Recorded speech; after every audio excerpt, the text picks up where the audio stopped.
Coming up, with a voter turnout of almost 4 million, two hot-button topics were on Ohio's ballot. The results are in. And BG residents may be seeing some changes for their Bobcats. Did the city's high school get their tax levy approved? Also, a couple local restaurants are closing their doors. Which locations on Worcester are no longer open?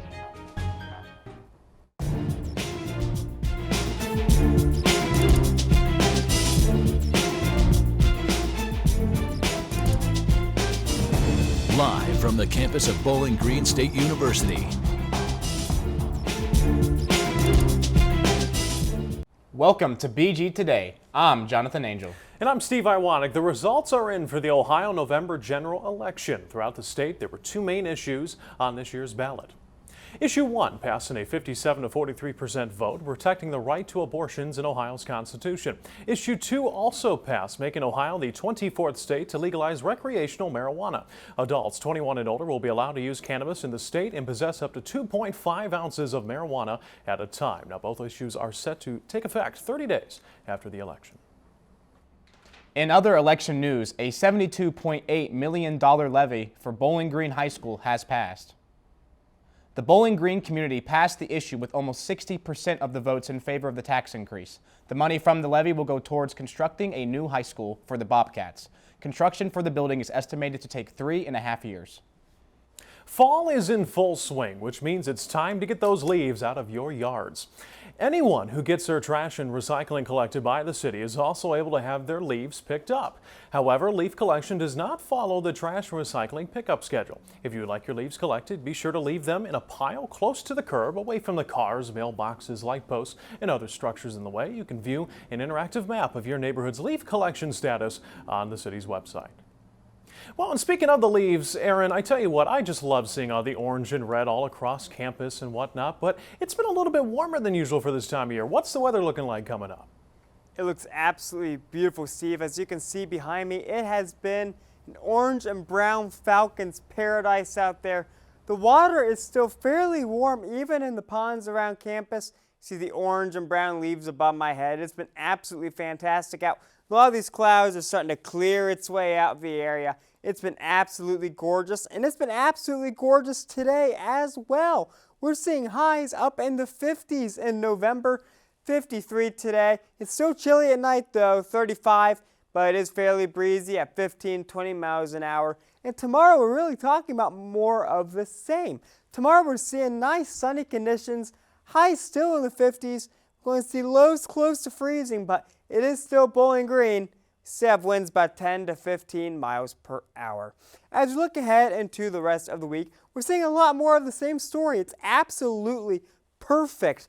We're seeing a slight dip from Friday to Saturday of a few degrees, but still lots of sun, so it's still be pretty nice and warm. I'm going to move out of the way for you. I really want to point out Tuesday. We're going to be seeing the Bowling Green State game versus the Toledo game at Dwight Perry Stadium. It's going to be in the mid-50s during the day. It's going to be absolutely perfect. We're still going to be seeing highs near 60 by the end of the week. So about 9 degrees above average, Steve. It's going to be absolutely perfect. Earlier in the week, you're going to want to wear flannel. Later in the week, you can even break out the t-shirts again. Aaron, I think you just made my day, because it's going to be nice to know that on Tuesday, we're only going to be battling the Rockets and not the bitter cold and snow. Thank you. Thank you. The non-traditional student organization and military student services have worked together to bring you the Falcon Family Toy Drive. Lori Fox, the non-traditional student program coordinator, organized this donation program to help students with children. Fox explained how she hopes this team effort across the university has created a positive environment for Falcon parents, but not just for the moms and dads. We wanted them to know that their families are welcome here, their children, can come and also hopefully be future Falcons and, as later on. We really are working with this same student population, and we can do more working together than we can apart. The new unwrapped toys went to Frosty Falcon's toy shop on Wednesday. Fox hopes this will help student parents feel recognized for their hard work. If any non-traditional students with children are in need of resources, they can go to the Students Who Are Parents webpage on the BGSU website. Two Bowling Green restaurants are no longer taking customers, Pork Belly Barbecue and Wings Over. Pork Belly Barbecue posted a farewell message to their Facebook page on Halloween. The message says they closed both their restaurant and catering services due to skyrocketing food prices, as well as a lack of customers from the roundabout construction. The barbecue joint was open for over 4 years on Worcester near the Expressway. Now, just down Worcester Street, Wings Over also closed. The health department says they were not made aware of the closure and says it was not due to any sort of violation. Mecca management locked down the building and cannot comment further at this time. All right, Jonathan, I tell you what, basketball season officially back in Bowling Green. That's right, Steve. Two new faces for BGSU women's basketball were dominant in their opening night victory. They sure were. Plus, we are nearing the start of the Mid-American Conference Volleyball Tournament. Where do the Falcons sit and can they get in? Coming up next in sports.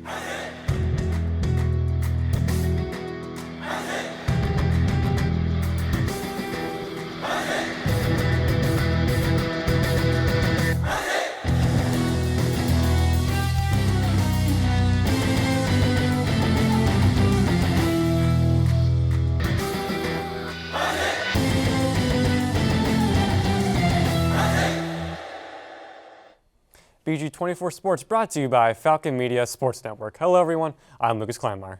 BGSU women's basketball picked up a thrilling season opening win on Tuesday night, and while some of the familiar faces shined once again, a couple of newbies did as well. Forward Erica Porter and guard Paige Kohler led the way on offense for BG with 20 points apiece. Porter is a senior who came to BG after spending last season at Baylor, where she played in 15 games. Meanwhile, for Kohler, the freshman from Olmsted Falls High School in Northeast Ohio buried 4 threes all in the second half. Playing like a veteran may seem surprising for a freshman from a fan perspective, but for Kohler, she was just following her instincts. First half, definitely a little nervous, but the second half, I mean, just the trust from my coaching staff and from the players, it just made me feel comfortable, and I know that they trust me, so I was ready to take those shots. Starting the season like this, that close, yeah, it just prepares us for what's to come for South Carolina, Iowa, Indiana, all of our non-conference games, and then also for the conference.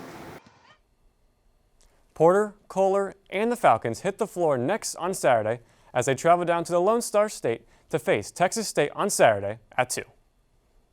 A player on the BGSU men's soccer team has been invited to a national team camp. Sophomore midfielder Andrew Schaefer has received a call-up to the U.S. Virgin Islands national team. Schaefer will play with the team for their match against Aruba on November 16th in the CONCACAF Nations League. He will also play with his two brothers Alex and William Schaefer, who both play soccer at Ohio Northern University. This past season with the Falcons, Schaefer started 16 games for BG and played all 18 matches this season, scoring 3 goals and adding 2 assists. BGSU volleyball returns to the Stroh Center this weekend after 2 straight weeks on the road. The Falcons are hosting the MAC East Division first-place Buffalo Bulls, and my goodness, do the orange and brown need some wins.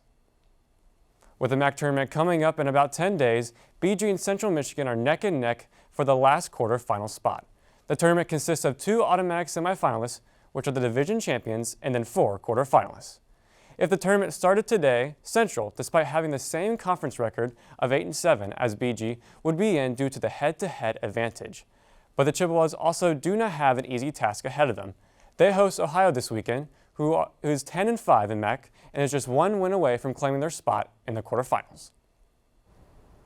Steve, I know you have the call on Falcon Radio this weekend for both volleyball matches, so best of luck to you and the team as I send it back to you guys at the desk. Yeah, appreciate it, Lucas. Yeah, it should be a lot of fun. Be listening on Falcon Radio starting at 6 o'clock both Friday and Saturday. Thank you, Lucas. All right, and thank you all for watching BG Today. Follow us for the latest news on Twitter at BG24TV, or you can find us on the web at bgfalconmedia.com. We'll be back next Thursday with updates from around Bowling Green and Wood County. Have a great afternoon.